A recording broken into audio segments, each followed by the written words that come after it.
गणपती बाप्पा मोरया. तर 30 दिवसाच्या ब्लॉगमधला आजचा दिवस आहे 8वा आणि आम्ही आता आहोत मुंबईमधल्या फोर्टच्या इच्छापूर्ती गणपती बाप्पाच्या दर्शनाला. रांग भरपूर होती त्यामुळे आम्ही लाईनीत थांबलो आणि शेवटी रांग हळूहळू पुढे जात आम्ही बाप्पाच्या दर्शनासाठी निघालो. फोर्टच्या इच्छापूर्ती बाप्पाचं डेकोरेशन एवढं भारी केलं होतं तर विचार केला आतमध्ये तर खूपच भारी असेल. सजावट बघून खूप भारी वाटलं.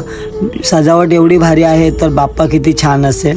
आणि सजावट बघून आम्ही बाप्पाच्या दर्शनाला पुढे गेलो आणि बाप्पाकडे पाहताच डोळ्यामध्ये आनंद अश्रू आले.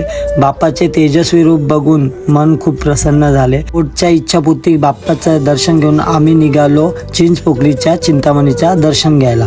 आणि रस्त्यात जाताच आम्हाला लागली होती भूक, त्यामुळे आम्ही थांबलो एका हॉटेलला आणि जेवून घेतलं आणि त्यानंतर परत सुरू केला आमचा प्रवास चिंचपोकलीच्या चिंतामणीला जाण्याचा. आपल्या लाडक्या बाप्पाच्या दर्शनासाठी भाविकांची